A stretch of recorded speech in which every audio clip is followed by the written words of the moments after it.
Então, bom dia. Estamos aqui encerrando, né? Indo para o final do mês de setembro, dando continuidade à leitura do nosso livro Desvendando o Crescimento. Hoje nós vamos ainda terminar um capítulo, né? Uma parte na página 94 do livro antigo, do livro novo. Desculpa, eu esqueci. Eliane falou, é página 107, né? Se não me engano. 107. 107. Quem vai 107. fazer leitura para nós vai ser a Luciana, mas antes a Márcia vai fazer um verso, Márcia, por favor. Sim, sim. Crescer significa estar a caminho. Não mais me repetir na segurança de velhas imagens. Atentar com cuidado ao desenvolvimento da vida. E soltar as coisas que não fazem parte de mim e só me deixam insatisfeito. Mas com isso, eu também assumo o risco de me sentir inseguro, de me tornar solitário, de me perder, de meus amigos rirem de mim, de não me reconhecerem. Mas eu quero assumir o risco e não ficar parado.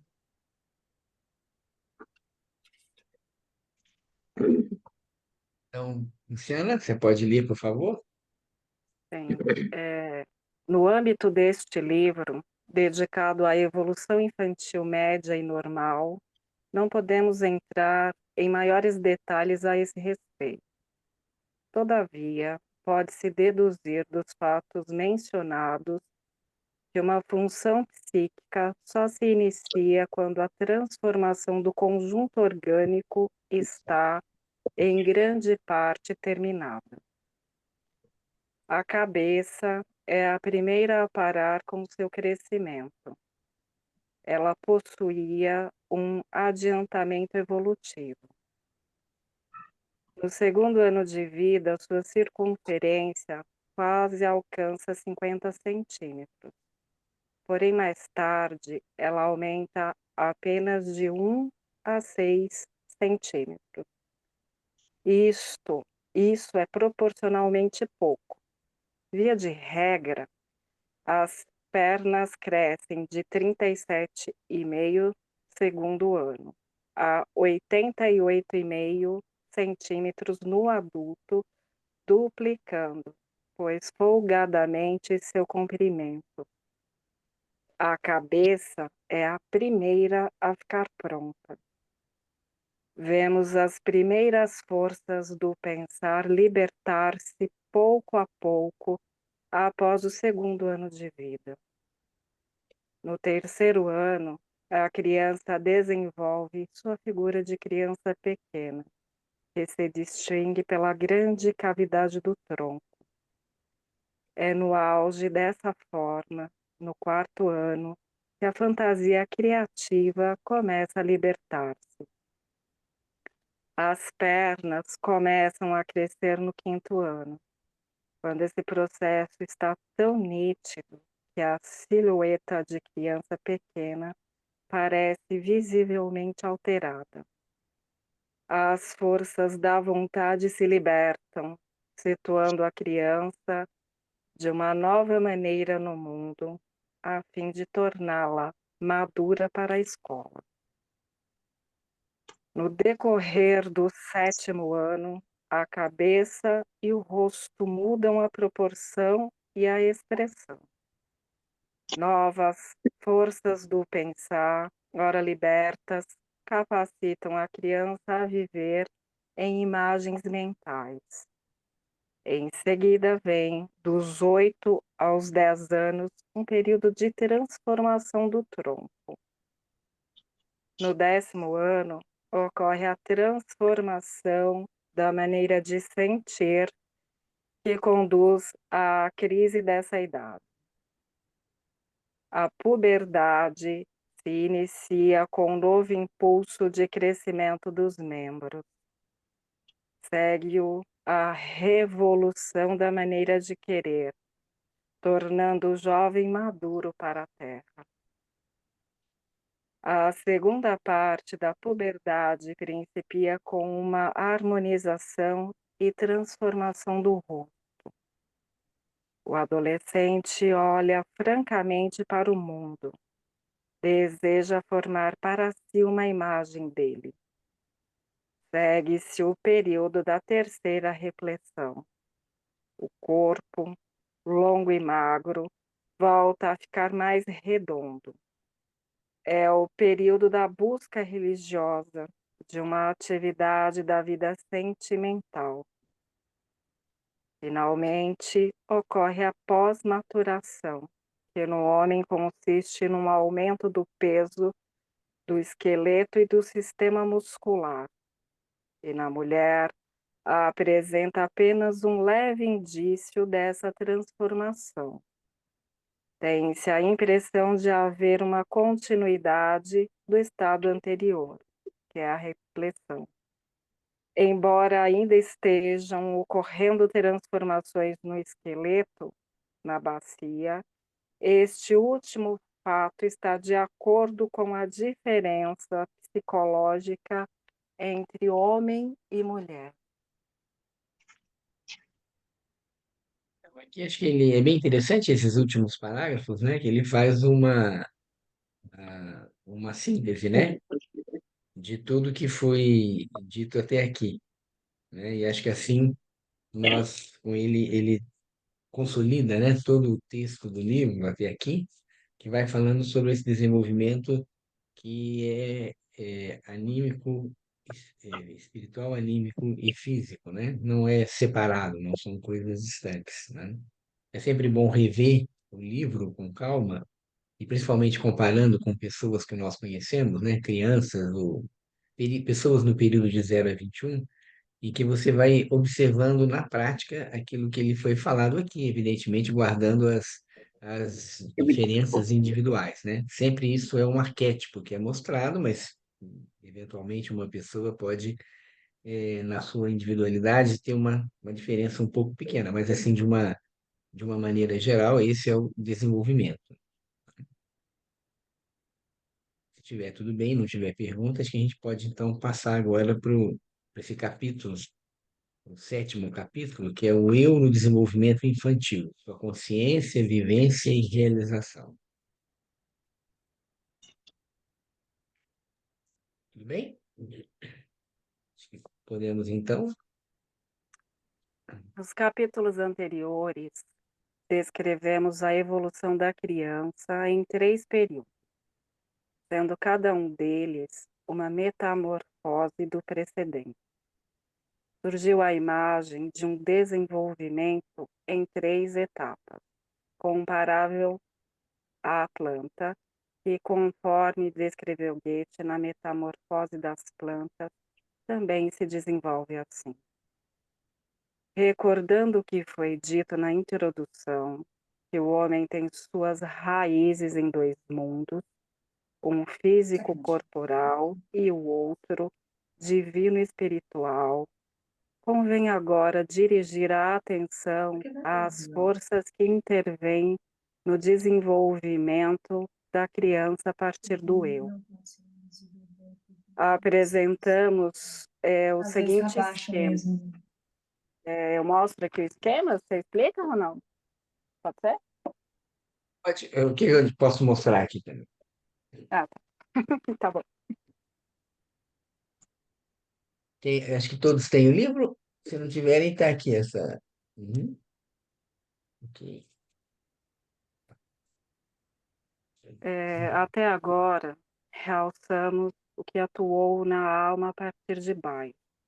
Por isso, uma série de fenômenos relacionados com o desenvolvimento ainda não puderam ser tratados.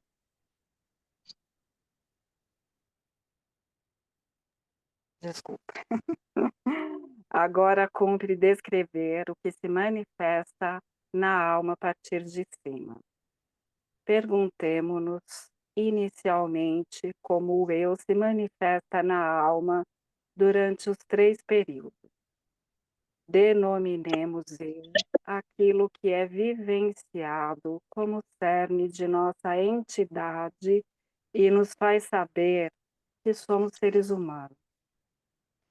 Examinemos, pois, primeiramente o eu em sua atuação psicológica. Questionemos se terá sempre existido essa consciência de ser um eu. Ficará então evidente que uma consciência do próprio eu só pode ser demonstrada em cada evolução individual a partir de um determinado momento.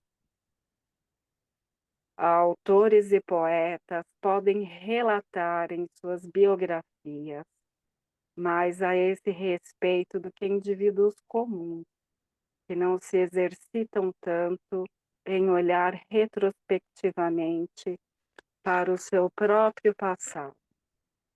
Toda pessoa, porém, pode treinar a volta à sua infância mediante o pensar retrospectivo.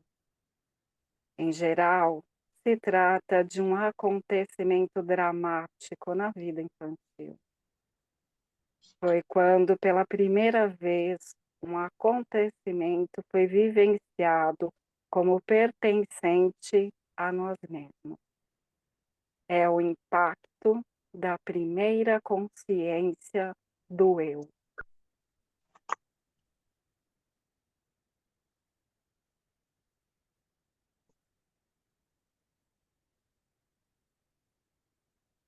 Continua aqui? Pode seguir. Tá. A consciência do eu. Terceiro ano de vida. O momento da primeira recordação situa-se na evolução normal no terceiro ano de vida. Antes disso, a criança já teve muitas vivências. Falou, reagiu, fez muitas coisas que revelaram sua própria vida anímica. Contudo, ela não tinha consciência do seu próprio eu.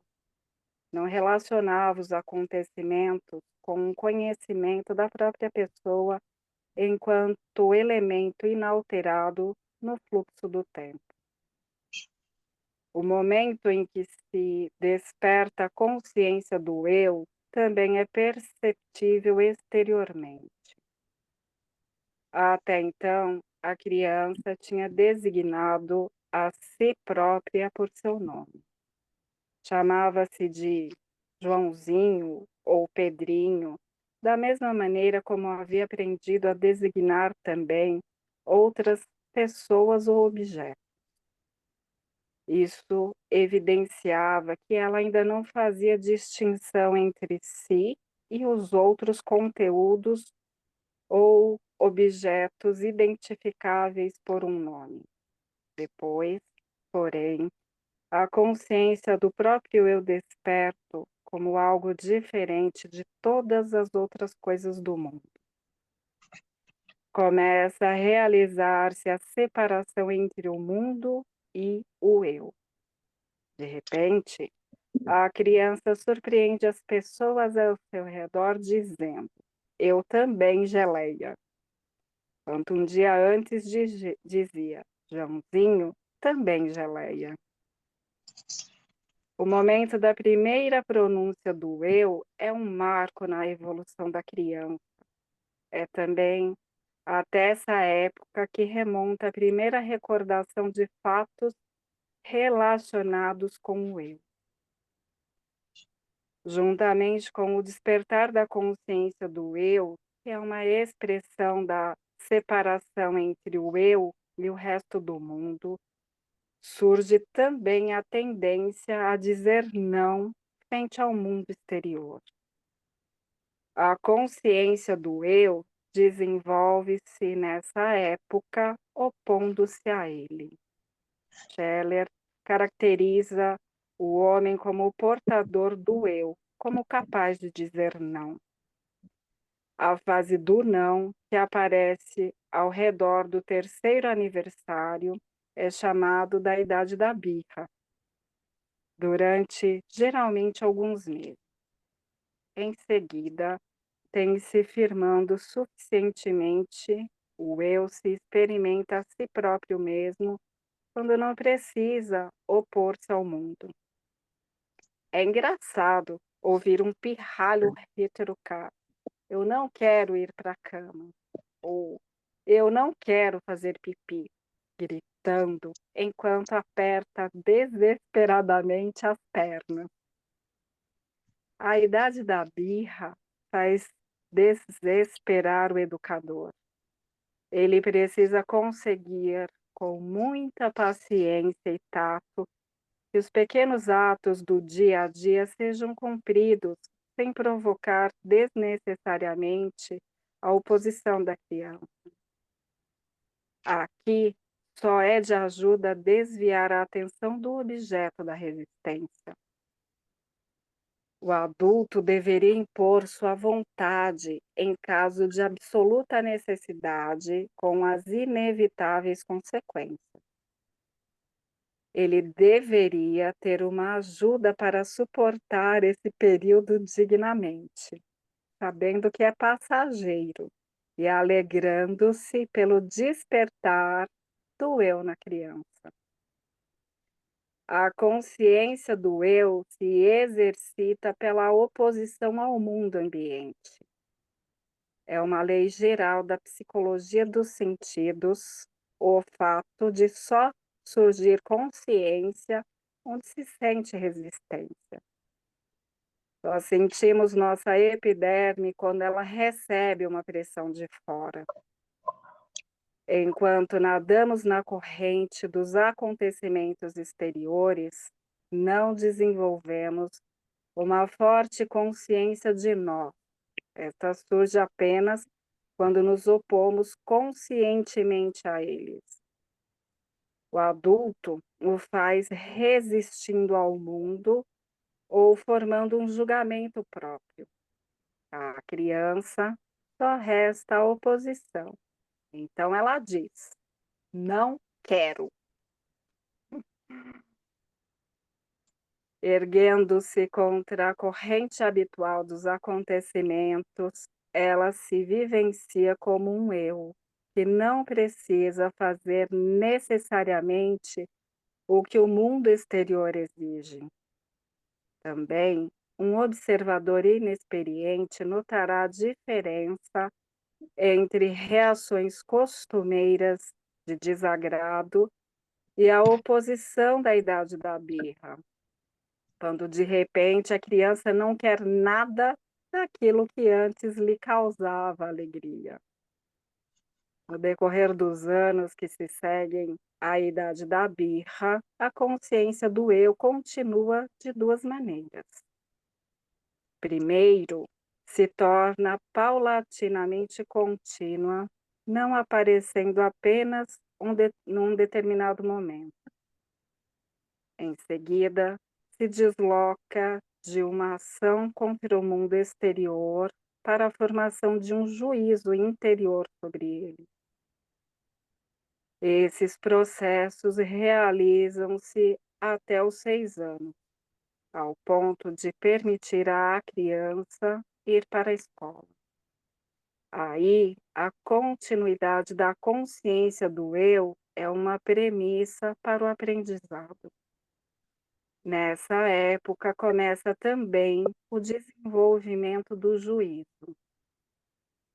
Contudo, mesmo em idade posterior, a primeira resposta do eu a uma ofensa continua sendo a primeira reação de oposição. Ninguém desconhece esta reação. Ora, isso eu não vou admitir. Eu vou mostrar a essa gente. É só num passo seguinte que se chega a julgar serenamente a situação. Para formar esse juízo, o eu deve manter-se fora dos fatos e olhar em sua direção como espectador sereno. Dessa última observação, resulta que a consciência do eu evoluiu, ou pelo menos deveria evoluir, do 3º ano de vida até uma idade bem avançada. A expressão consciência do eu já exprime que se trata de uma manifestação do eu na consciência. Como tal, ela é uma função relacionada com a vida intelectual consciente. Bem, tem alguma observação, alguma pergunta?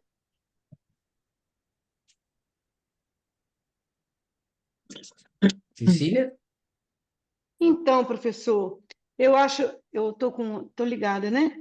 Eu acho interessante aqui quando ele fala, né, que para formar esse juízo, o eu deve se manter fora dos fatos e olhar em sua direção como um espectador sereno. Eu fico questionando assim, uma leitura tão linda, tão profunda, tão bonita, tão bem escrita. Mas eu fico pensando, e no passado? Alguém sabia o que era serenidade, com uma ruma de filho para capinar, para fazer as coisas? E hoje, com a tecnologia tão para frente, cheia de botão, com a Alexa, com tudo, onde é que está essa serenidade? Quer dizer, o livro, eu não sei a idade dele, né? Mas muito bem escrito, a linguagem, né? Toda perfeita. E a nossa querida também faz uma leitura perfeita, né? Mas me incomoda tanto.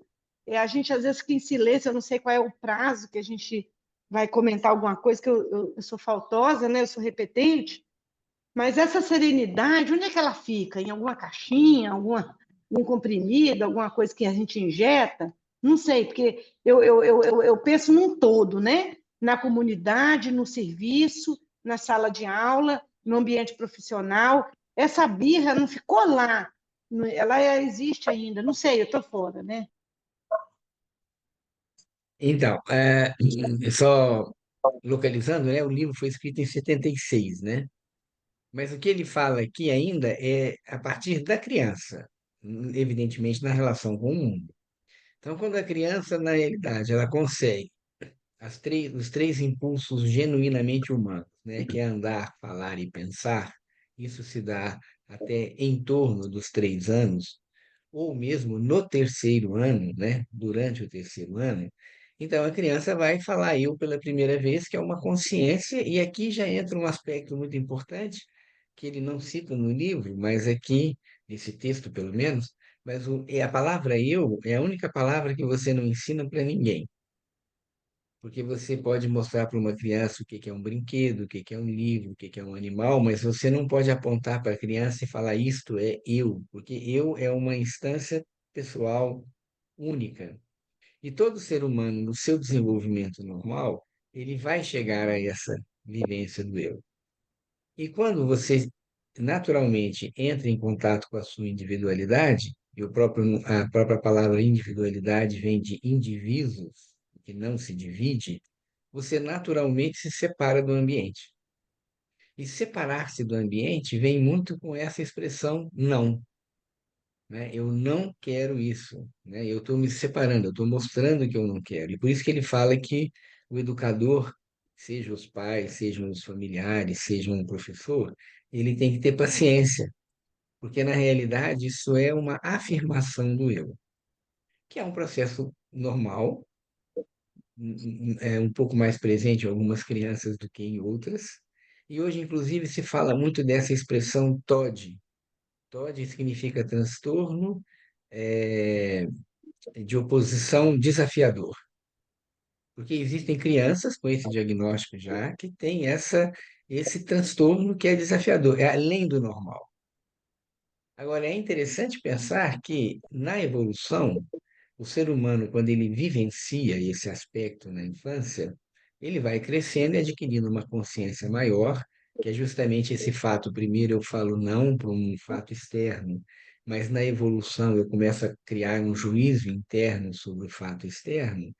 Isso se transcorre de uma forma fisiológica, natural, tá ótimo, o ser humano se coloca bem no mundo, mas você vê muitos adultos que ainda não venceram essa etapa.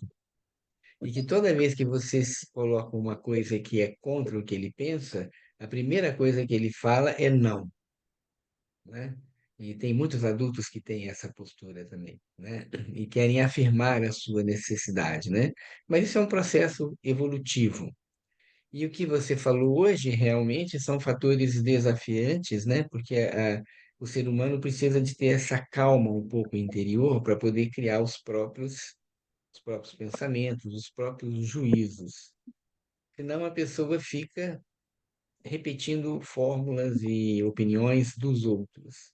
Mas olha que interessante, para que eu não repita a opinião do outro, eu preciso ter uma interioridade firme. E essa interioridade no início da vida significa eu preciso me separar do mundo. E daí o não, né? E vem isso que ele está falando aqui. Tudo bem? Mais alguma observação?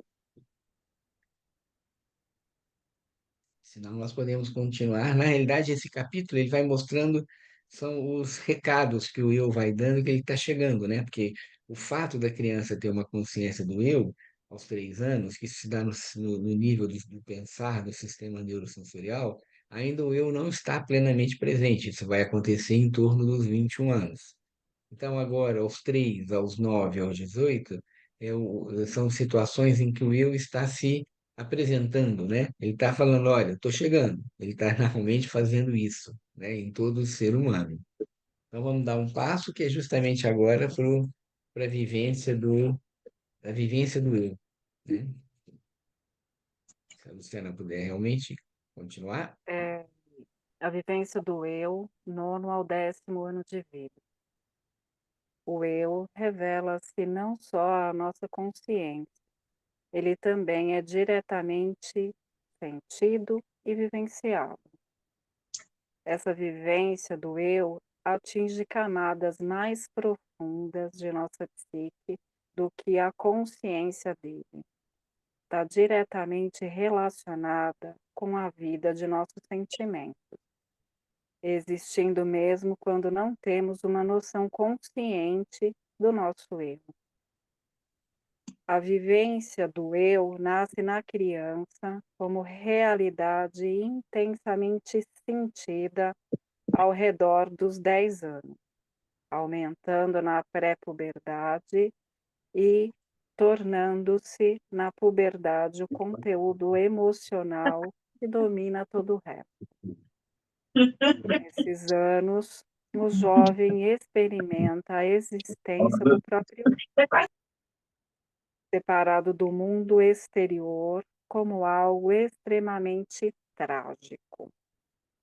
Sente a infância como um paraíso perdido que o envolvia seguramente no mundo protegido da família, dos amigos, da escola. Agora, o eu está nu, indefeso, diante de um mundo estranho. O começo dessa vivência do eu coincide com a crise, desculpa, vou ler de novo.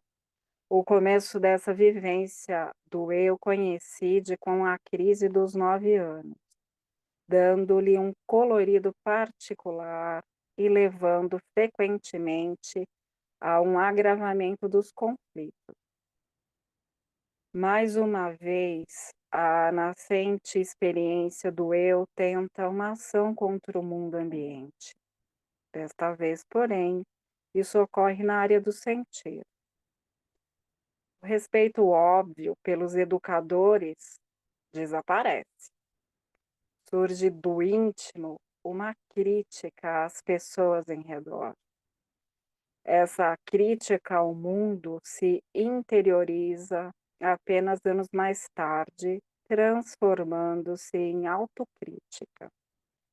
É a fase em que o indivíduo se acha impossível sob qualquer aspecto.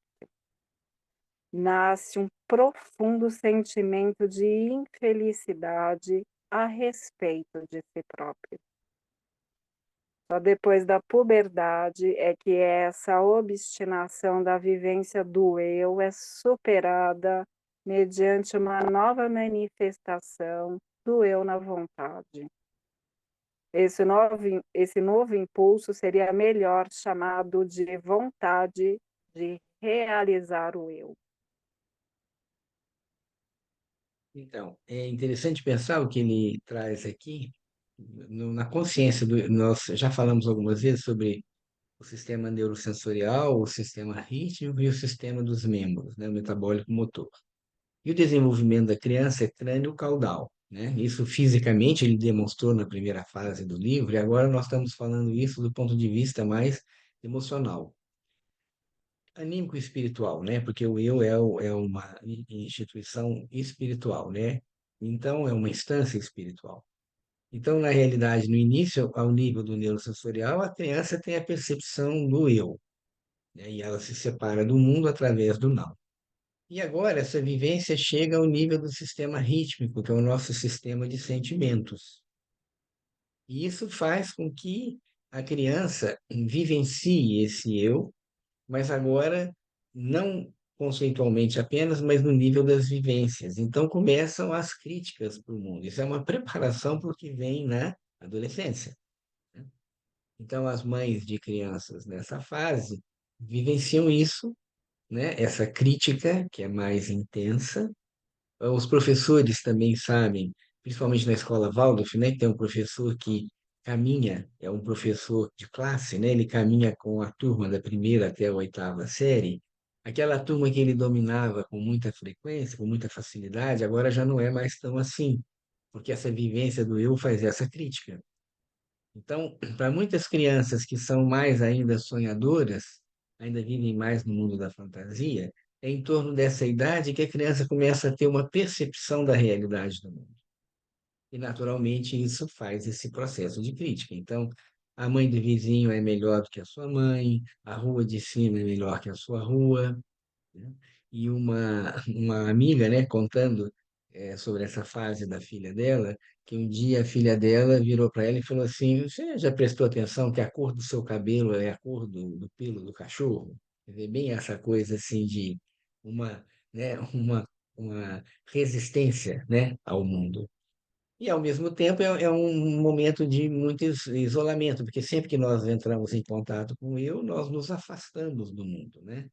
Então vem um medo, né? É natural vir um medo nessa fase. Por isso ele fala um pouco dessa infelicidade. Não é uma fase tão tranquila para a criança. Por isso que o adulto tem que apoiar, né, da melhor forma possível esse desenvolvimento. Mas o importante é perceber que agora saiu da consciência do pensar e chega no nível do sentir para dar um passo, que é o que nós vamos ler agora, que é a consciência do eu a nível da ação, né?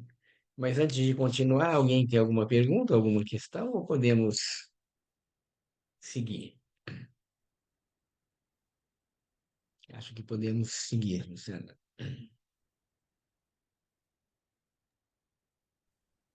A realização do eu, 18º ano de vida. Depois da conscientização e da vivência do eu, nasce o impulso para dar-lhe expressão no mundo. Isso ocorre por meio do que a pessoa produz no mundo, isto é, na atividade profissional e da orientação da própria biografia. Na história de sua vida, o homem exprime seu eu à medida que este se manifesta no decorrer do tempo pela ação. A realização em vias de manifestar-se significa o fim da estagnação numa vivência do eu infrutífera. A realização do eu sempre é acompanhada de um vigoroso idealismo. No início, é sentido também nesta fase como aquilo que se pode produzir exteriormente na sociedade. O indivíduo está disposto a fazer tudo por seus ideais, a lutar nas trincheiras ou até morrer. Somente bem mais tarde ele descobre que existe uma maneira mais interiorizada de realizar o eu. Esta começa quando a pessoa dirige a vontade do seu eu para o íntimo, começando a trabalhar em si mesmo. Isso ocorre quando ela estabelece a autoeducação e o autodesenvolvimento interior como premissas do direito de atuar na sociedade como reformador. A maneira como se manifesta a primeira forma da realização do eu dependerá de como se desenvolveram antes a consciência e a vivência dele. Em outras palavras, o idealismo do rapaz ou da moça dependerá de seu relacionamento com o mundo. A consciência, a vivência e a realização do eu acarretam, cada uma, um processo de separação do mundo exterior e de certas regiões psíquicas. Uma ênfase excessiva dada aos próprios impulsos relativos a outras pessoas é tão perigosa quanto a atrofia da personalidade. Ela conduz à submissão incondicional a outro ou às próprias cobiças. Se a conscientização e a experiência do eu fossem conduzidas na infância, a ponto de o eu se sentir como elemento a serviço de um mundo divino superior, a criança perceberia, ao mesmo tempo, que o adulto também reconhece uma autoridade superior a si mesmo. A realização do eu é a tarefa mais sagrada de uma vida humana.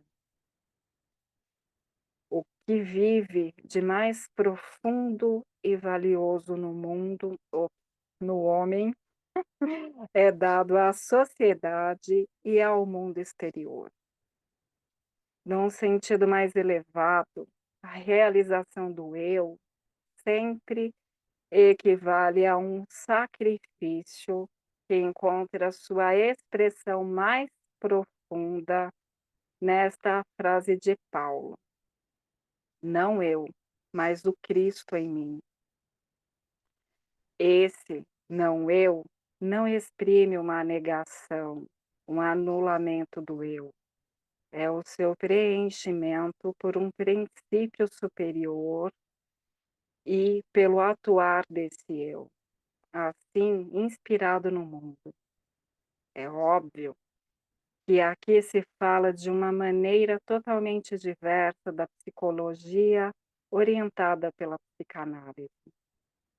Aí o chamado superego é descrito como produto dos mandamentos e proibições de pais e amigos. O eu é situado entre o id, que é o homem movido por seus impulsos, e o superego, mandamentos que são os mandamentos assimilados na juventude, e considerado como produto de uma separação do id, isto é, do homem instintivo. Na psicanálise, o ser humano é considerado como um ente que pertence exclusivamente ao polo inferior de nosso esquema, que está na página 85. Acima dele paira apenas a proibição feita pelo pai, agora, porém, pelo pai terreno, e que, de acordo com a psicanálise, extrai uma força da ameaça de castração em caso de desobediência. O eu é a força ativa, impulsionadora e individualizadora da vida.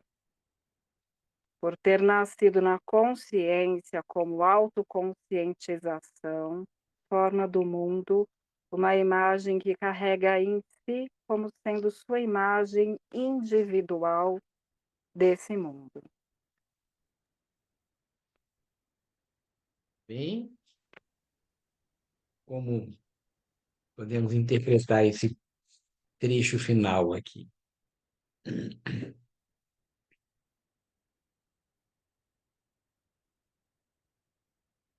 E agora, na realidade, o que ele está nos mostrando é que esse eu que veio se aproximando, né, em dando sinais de que vai chegar realmente, ele agora sai, né, da consciência do eu, do neurosensorial, nível do pensar, da vivência do eu, aos 9, 18 anos, no sentir, para chegar nos membros, que é onde nós realmente nos colocamos no mundo, né? Então, tudo aquilo que ele mostrou lá no início do livro, do desenvolvimento, que vem naqueles quadros mostrando como é o desenvolvimento do corpo físico, isso acompanha esse desenvolvimento anímico espiritual. E agora o ser humano começa a ter, por ele, né, a necessidade de se expressar no mundo. Então, naturalmente, o jovem pergunta: bom, mas o que que eu vou fazer, né? E é realmente a época que o jovem escolhe a faculdade, ou se vai fazer um curso técnico, ou se vai se dedicar a algum trabalho, que é a expressão no mundo. E ele mostra o risco, né? São os dois perigos. Ou a pessoa fica excessivamente, com muito ênfase na sua expressão pessoal, indo até para um egoísmo, ou ele pode atrofiar a sua personalidade, né? Tudo depende um pouco também da educação, né? O tipo de educação que nós levamos. Mas aqui ele vai falando, ele faz até uma comparação com a psicanálise clássica, né? Em que você tem o id e o superego, e o eu é o ponto de intermediário entre aquilo que é mais instintivo no ser humano e aquilo que é chegado a muitas leis, muitas exigências. Isso é a visão da psicanálise. Mas para nós essa visão também não deixa de ter sentido, mas que seria você ter um ponto de equilíbrio, né, para poder não só se entregar aos instintos, não podemos esquecer que isso coincide nesse período com o nascimento do corpo astral, né, a partir dos 14 anos, mas ao mesmo tempo de ter, não se prender em excessivas leis externas, né? Ter essa liberdade, por isso que na pedagogia Waldorf se fala educar seres humanos livres. Livre não no sentido da libertinagem, da total falta de consciência, mas livre no sentido de encontrar no seu eu esse ponto de equilíbrio. Então vejam como é interessante, né? Toda essa evolução da consciência, do sentimento e agora da realização. O que realmente mostra a individualidade do ser humano é a sua expressão no mundo, né? Isso é uma pergunta muito importante biograficamente para adultos, é como você se expressa no mundo. E para tudo isso foi importante esse caminho, né? A Zuleika fez quer fazer uma pergunta, depois a Eliane, ou uma observação, não sei, Zuleika. É que vendo tudo isso nós estamos lendo e você explicando, aí a gente fica pensando, né, todo nesse atrito da geração Z, de como hoje as pessoas estão demorando mais para amadurecer, e, descoberta do. Então, são várias perguntas assim. Se isso não é justamente a maior consciência do eu, porque eles tiveram mais tempo de interiorizar, eles têm mais certeza do que eles querem. Então, só é um choque de gerações, e eles agora estão mais conscientes. Ou se é realmente uma infantilização. É tanto por quê, como, para quê, que a gente fica assim. E todo esse novo conceito de família, de os jovens terem mais autonomia em casa, né, ter menos hierarquia, menos autoridade, isso realmente está servindo para eles terem o eu mais consciente, os interesses próprios, ou se é a infantilização mesmo e muito egocêntricos. Isso me faz pensar muito, principalmente que agora as reportagens de pessoas que estão convivendo no mundo profissional com a geração Z, eles já estão começando a entender o jeito deles quererem lidar com a vida profissional. Então, as reportagens, os textos, as crônicas já estão começando a ter um outro tom. E hoje, com esse texto, eu fiquei pensando, aí, se você pudesse, o que você pensa de. Eu acho que assim, o livro mostra um arquétipo, né? E toda vez que o arquétipo não é uma lei definida, né? Não é uma lei romana, o arquétipo é uma lei geral. Mas, e é lógico que o arquétipo ele vai sofrendo, né? Ou vai convivendo com mudanças sociais, culturais, isso não tem dúvida. Mas o arquétipo persiste, né? E toda vez que você se afasta do arquétipo, você tem perdas. Então, por exemplo, era muito comum antigamente, né? Não era tão comum, não quero dizer que era comum. O que que era uma coisa bastante interessante? É um jovem fazer alguma coisa, ter alguma atividade. Então, hoje em dia, o raciocínio é o seguinte: o jovem tem mais que estudar, você não pode ter um tipo de trabalho. E você conversando com pessoas mais idosas, que na época dessa época que começavam a trabalhar, e você tem o trabalho por uma necessidade, mas você tem também o trabalho daquelas pessoas que falam: eu não quero depender necessariamente dos meus pais, nada contra os pais, mas eu quero ter meu dinheiro. E isso, essas pessoas que fazem isso falam, foi a melhor coisa que eu fiz. Né? Então, me lembro, tem uma pessoa que trabalhou, ele era de descendência portuguesa, e ele trabalhava, quando nessa fase, ajudando no empório que o pai tinha, arrumando as latas, fazendo tudo que era possível. Ele falou isso, que hoje muitas pessoas falam que é absurdo. Ele fala, isso me formou como ser humano. E ele trabalhava numa empresa. E ele falava, às vezes vem mães aqui, que são funcionárias da empresa, e que pedem, pelo amor de Deus, para arrumar um trabalho para os filhos. E ele fala, a lei não permite mais. E isso ele fala, às vezes é muito ruim, porque na realidade você tem que trabalhar. O que que é a expressão do eu? Fazer alguma coisa. É lógico que nós não estamos falando aqui de escravo, trabalho escravo, de exploração, nada disso. Mas quanto mais nessa época do ano, nessa época da vida, que é você ir para a ação e você vai mais para a cabeça, nós vamos ver as consequências no futuro. Porque você tem muitas pessoas que têm muitas ideias, mas na realidade são repetidores de opinião. Eles não têm uma opinião própria. A opinião própria é quando você faz. Tanto que é interessante que em países europeus, quando o aluno termina o ensino tradicional, é comum ele fazer uma viagem, né? Ele vai para o mundo, principalmente aqueles que ainda não têm uma definição de profissão, porque a vivência é que traz uma consciência, né? E nós aqui no Brasil forçamos muitas das pessoas a irem direto para uma faculdade e, se você foi bom na matemática, você vai ir para a área de exatas, e se Tá. você foi bom na biologia, você vai para a área de saúde, e não necessariamente é a melhor forma, porque isso está na cabeça, isso não está nos membros. E a gente tem que entender que existe um processo de amadurecimento precoce. Então, os jovens têm muitas opiniões, tudo bem, é bem interessante ver isso, mas você Não tem que ver entendi assim, direito. existe um estofo, existe uma substância nessa colocação. Então, às vezes você vê jovens que defendem causas que são contraditórias. Ele defende uma causa sem perceber que aquela causa tem coisas que criticam o que ele teoricamente criticaria também. Isso é falta de uma percepção de juízo, mas que só é considerada adequada quando você cumpre esses três estágios. Mas nós temos que conviver com isso. Não é que nós vamos fugir do mundo, né? Falar igual o Raul Seixas, né? Para o mundo que eu quero descer, né? Nós não podemos fazer isso, nós temos que conviver com isso. Mas eu convivo melhor se eu tenho em vista o arquétipo, né? Se eu tenho em vista o arquétipo, eu posso trabalhar nesse sentido. O que vivemos hoje é uma mudança muito rápida das bases que nós temos. E isso nem sempre é adequado. Nós temos essa imagem de que temos que ir para frente muito rápido, muito rápido, muito rápido, mas se você vai mudar uma coisa, você tem que ter uma base, né? Isso é a mesma coisa que você pensar assim, eu estou andando num rio que tem pedras, né, que estão acima da superfície, então eu tenho que pular de uma pedra para outra. Esse é um processo natural de evolução. Mas eu só consigo pular para outra pedra se eu tenho a base dessa. Se eu destruo a base dessa, que é o que hoje a gente está vendo em muitos movimentos, né, destruição das bases antigas, você não vai ter base para fazer o pulo.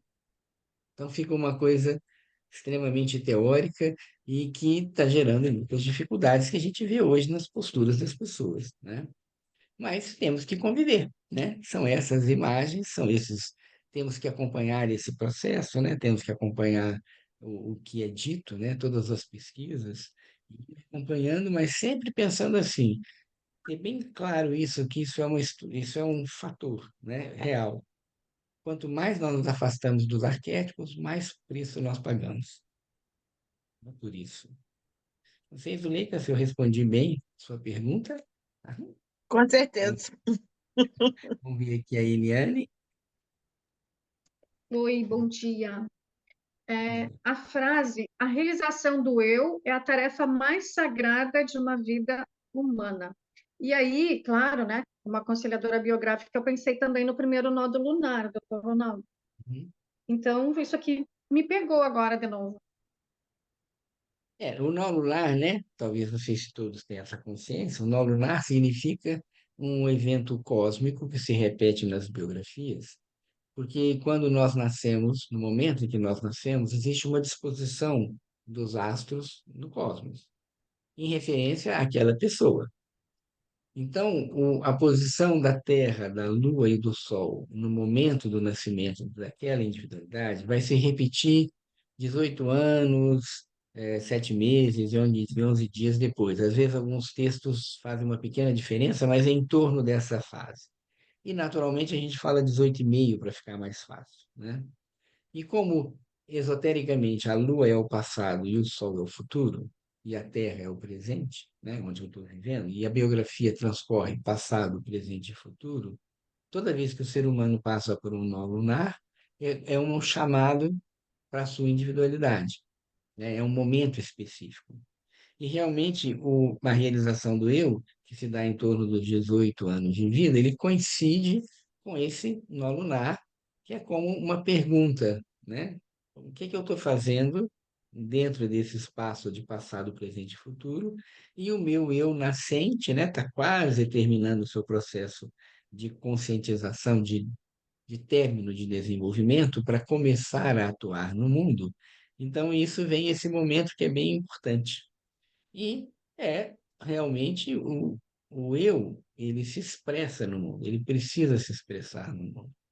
Então, essa ajuda do nó lunar, olhando o passado, presente e futuro, é um momento que para muitas pessoas é absolutamente inconsciente, a pessoa não tem noção disso, mas ele acontece, né? Pode ser para muitas pessoas, a própria entrada na universidade, que é uma mudança muito grande de paradigma, né, do que vinha das escolas anteriores, mesmo com toda a evolução que nós temos, mas a universidade é um outro mundo. Para algumas mulheres é o primeiro filho, para algumas pessoas pode ser até um acidente, né? Quando a gente acompanha as biografias, você vê muitas histórias de acidentes nessa época. Ou às vezes é tão sutil, mas tão profundo, que é um livro que cai na sua mão e que muda seu modo de pensar, né? Então, isso é o nó lunar. E tudo isso ajudando a essa expressão no mundo. Porque o que é mais divino, né? Nós somos seres, nós somos uma gota, né? Do ponto de vista espiritual, de um oceano cósmico maior, é uma divindade realmente que nós temos em nós, e essa divindade se coloca no mundo não só para cumprir o seu caminho, a sua tarefa pessoal, mas para contribuir para uma tarefa do todo, uma tarefa da humanidade como um todo. Então, esse desenvolvimento aqui que foi mostrado, né, que acompanha o desenvolvimento físico com todas as diferenças que nós vemos de um bebê até um adulto jovem, né, até o final da adolescência. E todo esse desenvolvimento anímico e espiritual, tudo isso vai levando para essa expressão do eu. Então, aos 0 anos de idade, né, quando há um nascimento do corpo físico que aparece no mundo. E agora, a partir dos 21, existe o nascimento da individualidade no mundo social, né? Aquilo que foi um aparecimento físico, agora é um aparecimento anímico espiritual. Esse indivíduo aparece no mundo social como um ser que vai atuar, né? Um ser que vai ter a sua interferência no mundo também. E para isso, todo esse processo de se reconhecer, negar o que está fora, sentir como é esse processo, tudo isso é uma grande evolução, né? Para chegarmos aqui nesse ponto. Isso nós podemos pensar em nós mesmos, né? Como foi o nosso processo, ou podemos observar na família, né? Nos ambientes em que vivemos, como que esse processo está se dando, como a Zuleika trouxe aqui também, com as questões de hoje, né? E sempre que tem uma mudança, a primeira pergunta para nós sabermos se nós estamos próximos ou distantes do arquétipo se o que nós estamos vendo nos traz qualidade.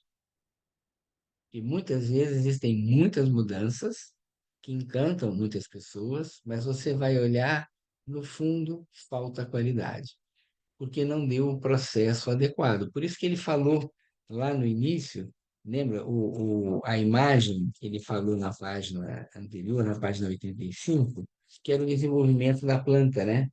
Ele fez uma Uhum. comparação com o desenvolvimento da planta. E o que acontece na vida prática é que o que que a inteligência humana faz? Ela amadurece os frutos à força, para você ter frutos fora de época, inclusive. E aí você olha pensando no fruto, que quem conhece o fruto da época sabe que o fruto amadurecido à força não tem a mesma qualidade. E nos seres humanos é a mesma coisa. Se nós amadurecermos à força, fugindo do arquétipo, você consegue estar no mundo. Mas qual é a qualidade? Essa é a pergunta, né? Obrigada. Oi? Acho que ouvi alguém falar, desculpa, eu tive a impressão que alguém tinha comentado. Tudo bem, nossa, avançamos um pouco hoje, né? Avançamos. Vamos. Um bom fim de semana para vocês, né? Um bom Obrigada a final de todos. mês, Bom um bom fim de início de mês, semana. né? Vamos Bom iniciar fim de Bom agora. dia. semana. Gratidão. Obrigada. Grande abraço para Gratidão. vocês. Tchau. Outro, gratidão. Obrigada, professor. Bom fim de semana. Professor, tá